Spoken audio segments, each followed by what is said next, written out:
Bonjour, c'est Pascal Trefingui, comment allez-vous? Bienvenue dans cette matinale de Rio de Janeiro. Il fait très chaud, alors on est rentré un peu dans la maison, profiter de la fraîcheur, de l'air en boîte. Alors si vous n'êtes pas déjà inscrit, ben c'est là que ça se passe. Si c'est déjà fait, ben c'est très bien. S'il y a des personnes qui veulent recevoir les vidéos un petit peu tout le monde, on va mettre en place un système pour pouvoir les voir avant. Enfin, on sait pas, c'est à discuter. Après tout, ça serait pas juste que certains les voient avant et d'autres non.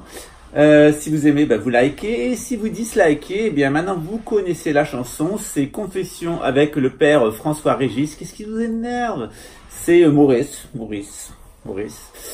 Et sinon, il y a d'autres personnages qui peuvent s'occuper de vous, comme Gonzague de Mortecorne et sa saucisse en plastique. Mais ça c'est fini parce que maintenant il est en couple avec Docteur Nature Vivante et ils filent le plus parfait amour tous les deux. Donc voilà, c'est fini. Enfin, peut-être il reviendra faire quelques petites apparitions de temps en temps. Alors, un petit bisou à Docteur Nature Vivante qui s'était fait striker sa chaîne à cause de dénonciations des personnes qui signalent des violations à la charte de YouTube. Et comme c'est géré informatiquement, il n'y a pas d'information humaine, et ben ça fait beaucoup de mal à des personnes comme lui qui sont sympas et qui se font striker leur chaîne régulièrement. Tout ça parce qu'il y a un groupe de personnes qui leur veut du mal et qui s'amusent à faire striker sa chaîne. Alors il n'y a pas que lui, il y a eu le professeur Pompon aussi et d'autres qui se sont fait striker leur chaîne. Bon ben voilà, c'est comme ça, c'est du trollage. Il y a des êtres humains qui n'acceptent pas que les autres s'expriment et qui aiment nuire. Donc ça existe sur Facebook, ça existe sur YouTube, ça existe dans la vie réelle, c'est comme ça, c'est pas spécifique à Internet. Il y a des personnes qui sont une société, normalement une société de synarchie, c'est une société où tout le monde est en bonne santé mentale, mais on est dans des sociétés qui sont complètement désintégrées et qui génèrent beaucoup de malades mentaux. Et ces 7% de malades mentaux font beaucoup de mal à l'humanité, les malades mentaux de la couronne britannique, les malades mentaux des 12 familles qu'il y a autour, et tous les malades mentaux qui sont des politiciens corrompus, qui sont des professionnels aveugles, et qui sont des peuples rendus malades et qui consentent passivement au sort qui leur est fait, et puis tous les gens qui se laissent enfermer dans le communautarisme, qu'ils soient religieux, qu'ils soient sexuels, qu'ils soient identitaires, et le nationalisme, c'est bien un communautarisme, c'est s'enfermer dans sa vision culturelle des choses, et on n'est plus ouvert à la vie. Donc aujourd'hui, on va discuter des solutions au nouvel ordre mondial. Donc comment est-ce qu'on peut non pas résister au nouvel ordre mondial parce qu'on serait écrasé. Le nouvel ordre mondial, c'est un train qui est sur les rails de l'histoire et qui nous amène dans un mur, dans un massacre collectif. Alors on en a déjà vécu beaucoup au XXe siècle, on a vécu aussi beaucoup au XIXe siècle, on les a souvent oubliés, comme la Révolution française, l'Empire. Les bains de sang, ça a commencé dès que l'Europe est rentrée dans le nationalisme au XIVe siècle. Les bains de sang commencent, c'est d'abord la guerre de 100 ans, puis la grande épidémie qui a tué 25% de la population européenne, 40% à certains endroits. Il y a des villes où il restait 3 habitants, comme par exemple Gourdon dans le Lot, qui était une ville de 10 000 habitants, et à la fin de la grande peste noire, il en reste 3. Donc c'est ces derniers siècles en Occident, depuis l'introduction du nationalisme, c'est la mort et la destruction et la difficulté à maintenir notre civilisation en ordre de marche. Alors comment est-ce qu'on peut faire au quotidien pour passer au moins au travers individuellement? Eh bien il y a deux types de solutions. Il y a les solutions qui nous sont données par la tradition, notamment par l'islam, qui nous dit exactement comment faire avec à la fin des temps, avec son eschatologie. Et puis il y a les solutions actuelles qui sont des solutions comportementales.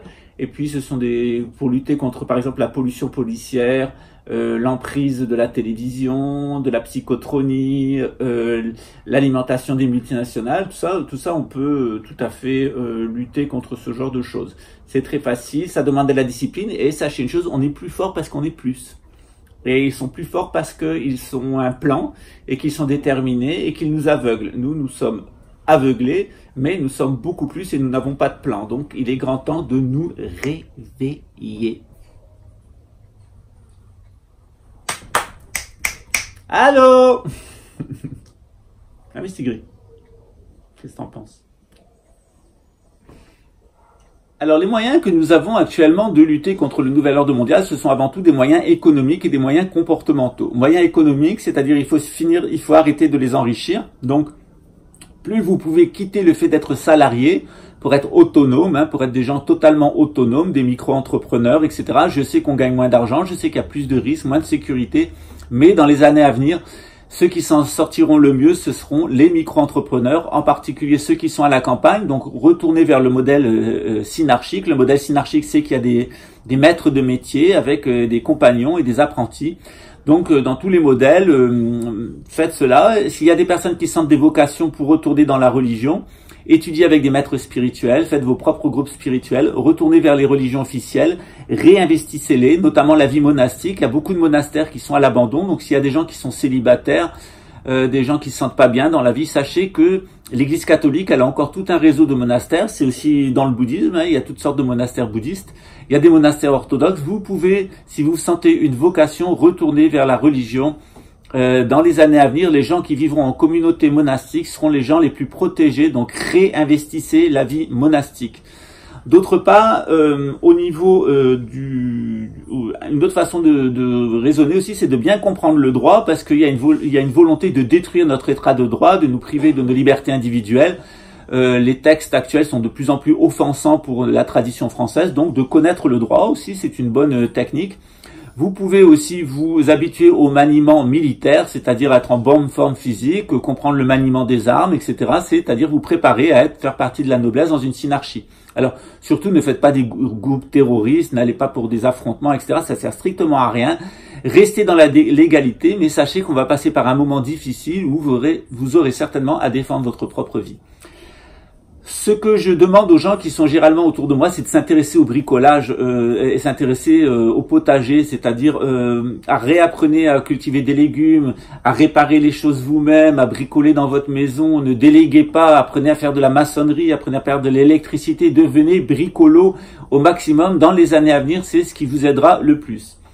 Autre élément aussi, c'est réapprenons à nous rendre service les uns aux autres. Par exemple, dans les systèmes d'échange locaux, par exemple, en rendant service à son voisin, on n'est pas obligé de le faire pour de l'argent, on n'est pas obligé de le faire à l'œil non plus, on peut échanger des services les uns contre les autres, ou des services contre des biens, donne-moi des cours d'informatique et puis je passerai la tondeuse chez toi, etc. Ça vous permet en même temps de défiscaliser et de démonétariser nos échanges les uns avec les autres. On est très riche en temps, particulièrement les gens qui sont au chômeur, les gens qui sont au chômage, les gens qui sont inactifs. Vous avez beaucoup de temps, vous pouvez utiliser ce temps sans le monétariser, sans le fiscaliser, en rendant service, en échangeant des services et des biens avec les personnes qui sont autour de vous. Vous connaissez des gens qui travaillent autour de vous, entendez-vous avec eux, préparez-leur à déjeuner, ils vont venir déjeuner chez eux, près de votre travail. Il y a des applications qui permettent de faire ça.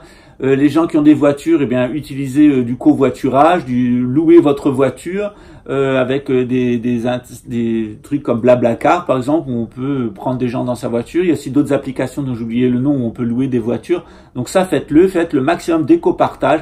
Apprenez à avoir des rapports les uns avec les autres, si possible non monétarisés, donc non fiscalisés, puisqu'il faut au maximum couper les vivres au système. Tout d'abord, nous allons voir comment nous réveiller d'un point de vue traditionnel et après comment nous réveiller d'un point de vue moderne. Alors, comment nous réveiller d'un point de vue traditionnel? Évidemment, c'est étudier la synarchie. Quand on comprend la synarchie, c'est comment on passe du nomadisme à la sédentarité et comment de la sédentarité, on peut retourner au nomadisme de façon régulière, sans se faire du mal, sans tuer tout le monde. Donc ça, la synarchie, elle vous donne cette clé et je vous renvoie à mon ouvrage donc qui s'appelle La psychologie selon la synagogue de Satan et l'église de Dieu, où vous avez tous les éléments intellectuels, les éléments historiques, les éléments culturels, patrimoniaux pour comprendre ce processus avec des dessins, des schémas. C'est un livre très simple et bien expliqué qui est un bon appui à cette série de vidéos YouTube. D'autre part, ce qu'on peut faire, c'est comprendre où on en est actuellement, c'est-à-dire dans le processus actuel de décivilisation qui est mené par les nationalistes, il faut comprendre en fait où on en est, c'est-à-dire, par exemple, quand on étudie bien la façon dont le nazisme a été créé, la façon dont le bolchevisme a été créé, on comprend aussi la façon dont le socialisme a été créé parce qu'il a été créé au même endroit. Je vous renvoie notamment à une vidéo que je mettrai en lien dessous qui explique bien le processus des trois, comment ça vient, tout vient de l'Angleterre en fait et des pays anglo-saxons. Ensuite, ce qu'on peut faire, c'est voir effectivement où on en est actuellement dans notre processus et de pas se faire aveugler ni par les nationalistes français qui travaillent pour les nationalistes russes et les nationalistes israéliens. Tout ça, c'est une grande secte, la secte des nationalistes. Faut pas se laisser avoir par ces gens-là, c'est eux qui détruisent notre civilisation. Et puis d'autre part, il y a les internationalistes. Alors c'est eux qui apportent une solution au nationalisme, mais en fait ils font qu'aggraver le problème. Et les supranationalistes, avec leur gouvernement mondial, c'est pas mieux non plus, parce qu'ils essayent de nous apporter une solution au combat entre le marxisme et le capitalisme. Ils essayent de nous apporter une solution aux luttes entre les nations. Mais en fait, ce qu'on sait pas, c'est que ces gens-là qui nous vendent le supranationalisme, c'est eux qui nous ont financé et vendu le capitalisme et le marxisme, c'est-à-dire l'international capitaliste collectiviste et l'international capitaliste, donc la collectiviste et la capitaliste. Et puis d'autre part, c'est eux qui nous ont vendu le nationalisme et c'est eux qui en tirent tous les bénéfices. Donc, faut pas se laisser escroquer par cette bande de bandits, de menteurs, de voleurs et d'assassins. Donc, comprendre bien ce qu'est une synergie et comprendre bien comment fonctionnent des gens qui sont parfaitement nomadisés. Nous, on est entre les deux. Je vous ai expliqué plusieurs fois que lorsque l'Occident est passé du nomadisme à la sédentarité, donc du nomadisme qu'on avait toujours vécu avant, à la préhistoire, comment on est passé ensuite donc avec Stone Age par exemple, à l'empire des mégalithes, et puis ensuite à l'empire des Carolingiens avec Charlemagne, puis à la civilisation française du Moyen-Âge, la civilisation catholique française du Moyen-Âge. Quand on comprend comment on est passé dans un sens, on comprend comment on va passer dans l'autre sens. Donc, pour revenir au nomadisme complet, avec toutes les morts, l'élimination d'êtres humains et le retour à l'écologie, à la victoire de la nature que ça représente, donc on est passé de un état naturel à un état civilisé en détruisant la nature, il est vrai, mais en multipliant le nombre d'êtres humains. Actuellement, il y a un processus de retour à la nature et de destruction des êtres humains. C'est ce qu'on appelle le programme de l'ONU, le programme 21. L'agenda 21 de l'ONU qui vise à tuer le maximum d'êtres humains au nom de la préservation des espèces et des espaces écologiques. Donc ce qu'il faut maintenant comprendre dans ce processus, c'est que si on étudie comment a fonctionné notre Stone Age, on va comprendre que ce qu'on nous propose, c'est un anti-Stone Age dans la figure du sionisme, dans cette figure de Jérusalem. Alors qu'est-ce que nous dit la tradition islamique, la tradition chrétienne et la tradition juive par rapport à ce moment? Alors la tradition juive, elle nous dit qu'il va y avoir un problème avec Gog de Magog, donc je vous renvoie aux vidéos que j'ai fait sur Gog de Magog. Les chrétiens nous donnent tout le contexte dans l'Apocalypse de Saint Jean, et on fera une vidéo, et les musulmans nous parlent en fait de ce qui va se passer avec Yuj et Majuj, également Gog et Magog à la fin des temps, avec une eschatologie qui est plus précise. On a beaucoup de hadiths du prophète. On nous donne des signes extrêmement précis qui, par exemple, permettent de savoir quel sera le moment de l'heure. Alors, je referai une vidéo sur l'eschatologie islamique. Comme dit notre copain Maurice, l'eschatologie, c'est quand t'es dans la merde, et l'eschatologie, c'est quand Israël, il est dans la merde. Et c'est effectivement, l'État sioniste est dans la merde et fait effectivement ce qu'il faut retenir de ce contexte. Alors maintenant, qu'est-ce que nous dit la tradition islamique? Elle nous dit qu'à la fin des temps, il y aura un fort développement de l'homosexualité parce que les hommes n'auront plus d'intérêt, d'envie d'aller avec les femmes, parce que les femmes seront devenues, elles se promèneront nues, elles voudront plus avoir d'enfants, elles seront offensives, infamantes, elles auront perdu toute maternalité pour être des hypersexualisées féminines, que l'inversion se développera totalement, c'est-à-dire que les femmes des sédentaires pour retourner au nomadisme, elles vont imiter tout le comportement des hommes, et que les hommes pour retourner au nomadisme, les hommes sédentaires vont adopter exactement le comportement des femmes. Donc c'est un processus, tout le monde en est victime, plus ou moins. Il ne s'agit pas de stigmatiser une personne ou une autre, il faut comprendre que c'est le contexte, c'est l'ère du temps qui fait ça, il ne faut pas se culpabiliser individuellement. Les choses sont ce qu'elles sont. Par contre, il est clair que on peut aussi décider de suivre une discipline, c'est-à-dire de ne pas se laisser aller ces tendances, ou de s'y laisser aller et de les utiliser sur le chemin. Alors, ce que nous dit l'islam est intéressant. On nous dit qu'à la fin des temps, pour les croyants, la seule solution, ça sera non pas de partir en Bulgarie construire des épiceries, non pas de s'intégrer au Canada dans la nation française, non pas de partir au Brésil, se réintégrer dans les ruines d'une moins esquintée d'une civilisation française. Non, l'islam nous dit qu'il y aura une grande épreuve pour les musulmans. La plupart d'entre eux iront en enfer, mais les musulmans qui seront restés fidèles, ils auront une récompense dans l'au-delà et en ce monde. Alors, quel est le conseil qui nous est donné? Le conseil qui nous est donné, c'est de nous regrouper en petites communautés autour d'une mosquée. Donc, c'est ce qu'a proposé le cher Imran Hossein. C'est un conseil qu'on peut donner aux communautés chrétiennes et aux communautés musulmanes et aux communautés juives. C'est de se mettre dans des endroits, faire comme des nomades, en fait, d'aller tout à fait au bout du nomadisme, c'est-à-dire se mettre dans des endroits très reculés, autour d'un lieu de culte, où on pratiquera la religion, et de créer des communautés ensemble. Alors évidemment, la loi française, elle est faite maintenant pour vous empêcher d'avoir une roulotte, vous empêcher d'avoir une autonomie avec un jardin potager, etc., eh bien, on peut tout à fait comprendre comment cette loi fonctionne et la contourner avec la complicité des maires. Notamment, il y a des maires qui n'appliquent pas du tout la loi. Ils ont tout à fait raison. Lorsqu'une loi est contraire à la morale, il ne faut pas l'appliquer. Et donc, de vous regrouper le maximum en communauté à la campagne. Donc, on peut acheter à plusieurs... comme par exemple, on fait les brigandes. Hein, elles ont acheté pour 150 000 € une maison ensemble. Et puis, elles y vivent de façon communautaire avec de la production artistique, de la production de légumes, etc., de potager, etc. Donc, c'est tout à fait un exemple qu'on peut suivre. Les campagnes auront de toute façon plus de résilience que les villes. Donc, fuir les centres-villes qui, dans les avant 10 ans, vont être des lieux d'affrontement et des lieux où on va très facilement perdre la vie et être complètement soumis au gouvernement mondial qui, en détruisant les circuits habituels du commerce et de l'alimentation et de l'acheminement de nourriture, va vous avoir en vous imposant des puces, hein, pour avoir accès à la nourriture qui sera distribuée de façon publique. Donc, ne vous laissez pas avoir. Si vous en avez la possibilité, vous pouvez déjà partir à la campagne et vous regrouper en communauté. Il est très important de ne pas y aller individuellement, vous serez des cibles, mais d'y aller collectivement. D'où, par exemple, le montage qui avait été fait par les renseignements généraux en France contre le groupe de Jarnac, hein, qui était évidemment, comme son nom l'indique, une arnaque. Hein, c'était pour stigmatiser les groupes autonomistes d'extrême gauche. Comme maintenant, vous allez le voir avec l'arrestation de plusieurs personnes de survivalistes des groupes d'Alain Soral, vous allez voir qu'eux aussi vont être arrêtés, qu'il va y avoir des scandales et des attentats terroristes des groupes d'extrême droite, un peu sur le modèle de ce qui s'était passé en Norvège. Alors Alain Soral, il était là pour ça, hein, c'était un agent du sionisme russe, hein, il était là donc pour alimenter l'extrême droite et créer des difficultés à droite, comme on avait créé du terrorisme d'extrême gauche. Alain Soral était là pour créer du terrorisme d'extrême droite, ça a bien fonctionné, il est arrivé à radicaliser contre les juifs, les gens des banlieues, les jeunes des banlieues. Alors ça permet de les faire voter avec Égalité et Réconciliation et le parti antisioniste, alors qu'ils ne votaient pas. Ça permet de les mobiliser pour une relecture de l'islam, qui est donc de l'islamisme, et puis ça permet aussi de les mobiliser pour les récupérer avant tout électoralement et financièrement, et aussi en radicaliser certains dans des groupes violents qui seront utilisés pour imposer des lois liberticides, des lois scélérates à la collectivité. Donc évidemment, Alain Soral, imbécile utile, hein, toxicomane, homosexuel, refoulé en prédateur sexuel, hétérosexuel et sous Subutex. Donc voilà, il a joué son rôle. Espérons qu'il va partir en prison, qu'on en soit débarrassé. Ça serait un peu trop gros de le laisser s'enfuir en Suisse.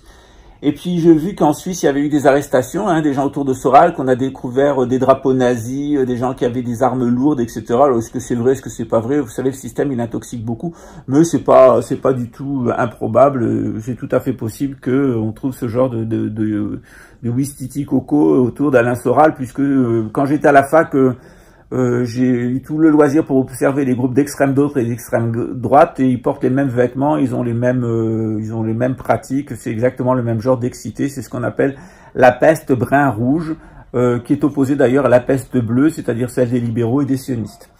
Alors bien entendu, c'est un marché, hein, il y a le marché du rouge, le marché du brun et le marché du bleu, et ne tombez pas dans ces trois marchés, puisqu'il s'agit effectivement des nationalistes, des internationalistes et des supranationalistes. Alors individuellement, comment on peut faire? Je vous l'ai dit d'un point de vue traditionnel. Maintenant, d'un point de vue plus moderne, on va voir ça maintenant.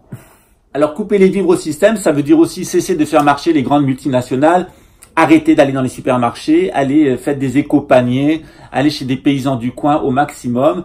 N'engraissez pas les grandes marques de la grande distribution. Il vaut mieux acheter alors des aliments de base. N'achetez pas de nourriture toute faite, par exemple. Achetez de la nourriture de base, de la farine, de l'eau, du sel, etc. pour fabriquer vos propres éléments. Je n'achète aucun plat cuisinier depuis au moins 30 ans. C'est complètement inutile. Quand j'ai pas envie de me faire la cuisine, je vais au restaurant. C'est beaucoup plus économique que d'acheter des plats cuisinés.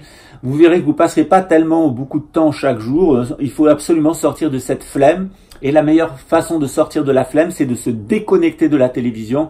La télévision, c'est du chewing-gum pour le cerveau. La télévision ne rapporte absolument rien. Elle de toute façon, ne vous reposera pas. On ne se repose pas devant la télévision. La télévision, au contraire, elle fatigue. Elle nous met du chewing-gum dans la conscience et elle nous fait penser et avoir des pensées, des émotions en boîte qui sont conditionnées par le système, avec des représentations qui nous sont imposées de façon un peu astucieuse. Donc, ne vous laissez pas avoir par la télévision, éteignez la télévision, ne regardez plus les chaînes d'information en ligne. Savoir ce qui se passe ou pas savoir ce qui se passe, ça ne changera absolument rien à votre vie de tous les jours. S'il y a un sujet qui vous intéresse chaque semaine ou chaque mois, eh bien, allez sur YouTube et regardez comment le sujet a été traité par des YouTubeurs indépendants, parce que les informations qui vous seront données à la télévision, c'est la même chose. Il y a 3, 4, 5, 10 grandes agences de presse et tout est répété en boucle, souvent avec les mêmes mots, présentés de la même façon. Donc, développez votre propre réseau d'information. Également, une discipline qu'on peut avoir, c'est de ne pas répéter les informations, ne pas réagir aux informations en ligne tous les jours avec ses collègues de travail, etc. Donc sortir du système. Alors effectivement, il ne s'agit pas de vous désocialiser parce que les liens sociaux maintenant ils se font autour des émissions d'Hanouna, etc. Et ben faites comme moi j'ai fait pendant des années. Moi j'ai fait l'hypocrite. Et je lui disais, ah ben non, on m'a dit, t'as vu ça? Je dis, non, je suis désolé, j'ai pas eu le temps. Merde, alors tu peux me faire un résumé, s'il te plaît? Et la personne me disait exactement ce qu'elle avait vu. Ça m'évitait de me taper 3 heures d'émission à la con. Et en 1 minute, 2 minutes, j'avais un bon résumé.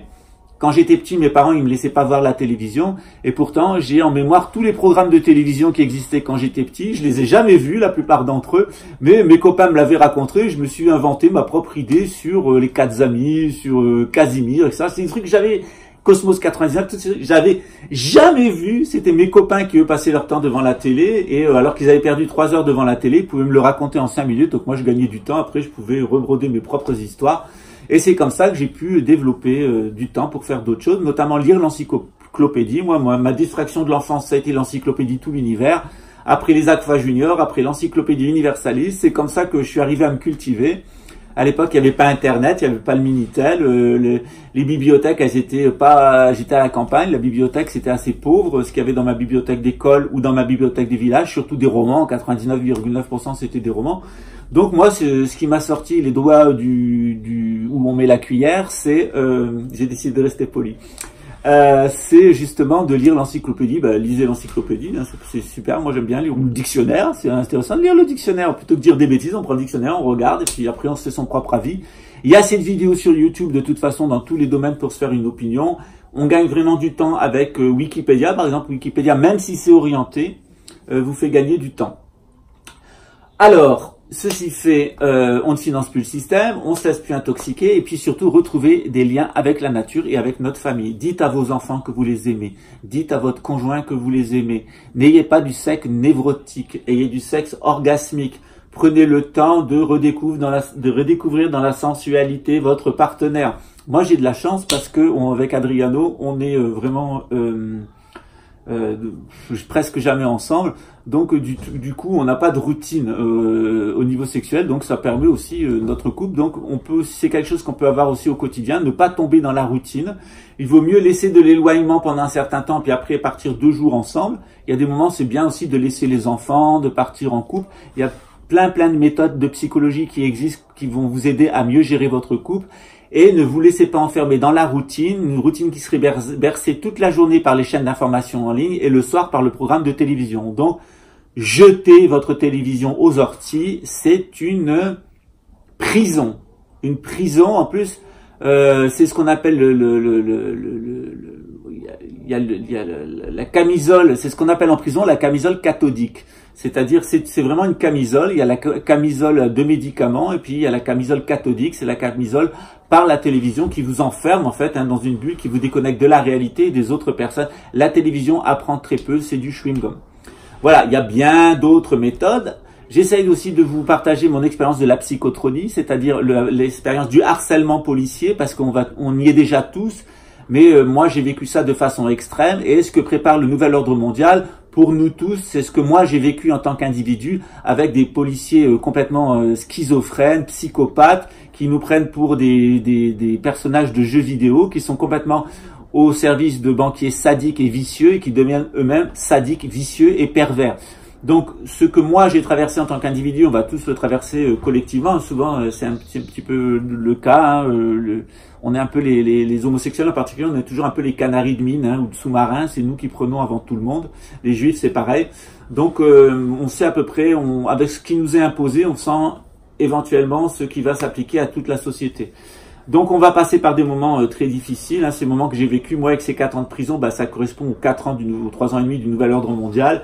Et puis ce harcèlement que j'ai vécu très fort, extrêmement vicieux, policier, vous l'avez déjà, il va crescendo et il sera de plus en plus fort dans les mois à venir. Et puis, il y aura effectivement des maladies, des risques de mourir. Et puis, finalement, il y a des gens qui arriveront à s'en sortir et qui passeront à autre chose après le gouvernement mondial. Donc, pour les 7 prochaines années, ça va aller crescendo dans l'horreur. Il faut s'y préparer en mettant de la nourriture de côté. C'est pas la peine de se laisser surprendre. On peut s'organiser. Surtout, il faut pas céder à la peur des virus, etc. Quand on a un système immunitaire très fort, on résiste à tous les virus. Moi, j'ai jamais eu la grippe depuis des années parce que mon système immunitaire est fort, parce que je mange beaucoup de fruits et de légumes et que je rajoute tous les jours 2 à 3 fois la dose de la vitamine C qu'on nous conseille. Je suis survitaminé en vitamine C et ça m'a permis de résister au slow killing, hein, ce que dit Béatrice Elbaz, elle a raison, il y a du slow killing, mais en éteignant ses appareils électriques, en ayant des suppléments alimentaires, en faisant de l'exercice. Il faut surtout pas rester à la maison à pleurer, à se laisser griller et à faire des crises de rage devant les caméras. Au contraire, on se décrédibilise, on se désocialise. Donc, il faut rester dans une vie professionnelle. Il faut bien prendre des suppléments en vitamines, il faut faire de l'activité physique, il faut éteindre la télévision et surtout éviter de partager vos états d'âme négatifs. Il faut absolument prendre l'habitude, cette hygiène, de ne pas renverser sa poubelle intérieure sur les autres. Donc, essayez de rester positif, d'envoyer des ondes positives autour de vous. Moi, ça m'arrive d'être triste, d'avoir envie de pleurer, ça fait partie de la vie de tout le monde. Eh bien, je vais dans la nature, je me réconcilie avec la nature, je verse ma petite larme, j'ai mon petit moment dépressif, et puis après, je reviens vers les autres avec le sourire. C'est très important d'avoir cette hygiène pour ne pas transmettre son mal-être aux autres. Voilà. Évidemment, la prière, la méditation, elle nous aide à ces choses-là. C'est-à-dire que lorsque vous priez, lorsque vous méditez, lorsque vous avez cette relation d'amitié avec Dieu, vous développez une énergie interne qui vous permet d'être en bonne harmonie avec les autres. Quand on est l'ami de Dieu, on devient l'ami des hommes. Et quand on est l'ami de Dieu, on devient aussi l'ami de soi-même. Donc être l'ami de Dieu, son propre ami et l'ami des autres, c'est très important. Si vous avez des moments de tristesse, confiez-les à Dieu, parlez-lui, allez dans la nature, digérez votre truc, c'est tout à fait normal d'être triste et passez à autre chose. Ça se passera pas, ça ne partira pas en déversant sur les autres sur le mode psychanalytique, le contenu de sa fosse septique dans la piscine et toutes les poubelles de la maison sur la table de la cuisine. Ça, c'est ce que propose la psychanalyse, ça ne fonctionne pas, ça rend malade, vicieux, intoxiqué, ça rend pervers et narcissique. Sortez aussi du discours des psys, en particulier les psys de l'éducation nationale, de cette psychologie de comptoir qu'on prend tous les jours. Et sachez une chose, c'est que les psychologues ou les gens qui se présentent comme des psychologues, c'est des gens qui ont des formations scientifiques, c'est des gens qui sont formés au freudisme, au cartésianisme. Ces gens n'ont rien à vous apporter, ils vous identifient à vos mémoires, ils ont identifié des syndromes et des complexes, ils essayent de vous vendre vos complexes et vos syndromes et leur méthodologie. Cette méthodologie, elle est entièrement à mettre à la poubelle. Vous avez des états psychiques qui sont pas agréables. Il y a les quintessences florales du Dr Bach. Allez marcher dans la nature. Il y a tout un arsenal avec les plantes qui vous permet de vous guérir sans passer par cette bande de malades mentaux qui s'appellent psychologues et qui font de l'antipsychologie et d'aller vous droguer chez des médecins avec des antidépresseurs. Il y a des solutions naturelles. Moi, je remarque que dans la nature, je vois jamais d'animaux tristes. Par contre, chez les animaux qui sont chez les gens, ils sont souvent les pathologies mentales des familles dans lesquelles ils vivent. Donc, retourner à la nature, nager, marcher, etc. On peut le faire. Il y a des parcs, même en ville. Donc ça, c'est des solutions simples. J'insiste, hein, c'est des solutions simples. Et la première, déconnectez-vous de la télévision, des feuilletons, des nouvelles en permanence, de la nouvelle continue. Vous n'apprendrez rien, c'est du chewing-gum. Laissez-vous respirer, laissez-vous être en harmonie avec la nature, en harmonie avec Dieu, en harmonie avec les autres. Et cette épreuve du gouvernement mondial, on va tous la passer ensemble. La plupart d'entre nous, nous allons survivre parce qu'il ne se passera pas ce que pense le gouvernement mondial. Il n'y aura jamais que 500 millions de personnes qui le domineront. Ils vont échouer. Ça, c'est la bonne nouvelle. Et on peut déjà les faire échouer au quotidien en faisant la mouche du coche, c'est-à-dire une mouche n'arrête pas un train, mais elle peut rendre le conducteur fou. Et au quotidien, tous les jours, on peut rendre les gens qui veulent nous diriger et qui veulent nous mener le train vers le camp de concentration fou. Et je vais vous donner par exemple une astuce. Moi, quand il y a un contrôle de police, je fais perdre le maximum de temps aux policiers quand je cherche mes papiers, etc. J'aime bien leur faire perdre 20 minutes. Voilà. Pourquoi? Parce que pendant que je les occupe, ils emmerdent pas les autres. Donc le système, c'est pareil. Occupez au maximum le système. Plus vous allez occuper le système et plus vous allez protéger les autres. Des astuces comme ça, j'en ai des centaines et je les pratique au quotidien. Voilà les amis, j'étais content de vous parler aujourd'hui. Portez-vous bien, ayez la pêche, prenez des vitamines, priez Dieu, méditez, marchez, faites du sport, surtout ayez des mouvements naturels. Dites aux gens que vous aimez, que vous les aimez, ayez des activités avec eux, jouez avec vos enfants, vous n'avez pas besoin de télévision, vous n'avez pas besoin d'argent.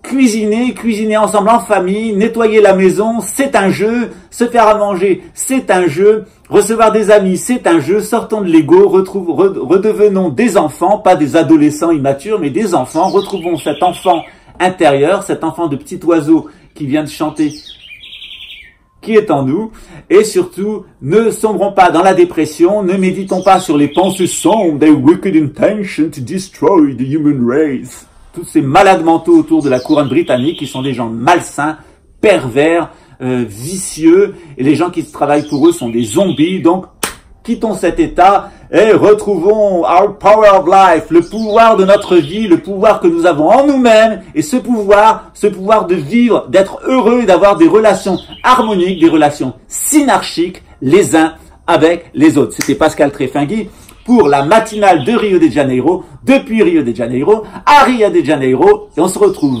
demain, sans faute, si Dieu le veut bien. Shalom, salam, salut, la paix soit avec vous. Pourquoi moi? Pourquoi ça tombe sur moi? Est-ce que ça vient de moi? Est-ce que je veux vraiment ça? Pourquoi moi? Pourquoi ça tombe sur moi? Est-ce que ça vient de moi? Est-ce que je veux vraiment ça?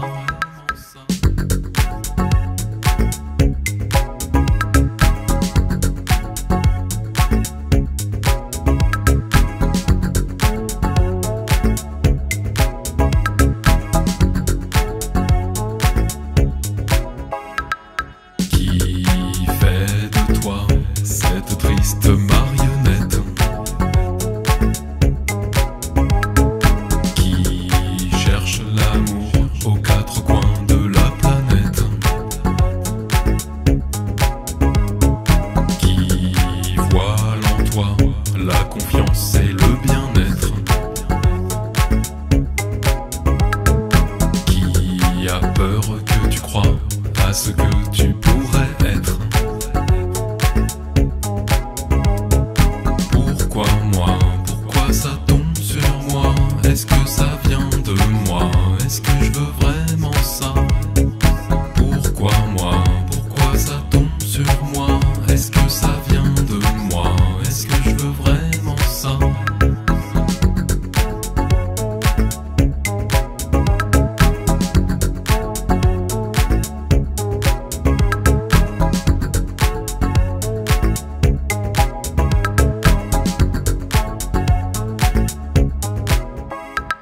Qui crie de joie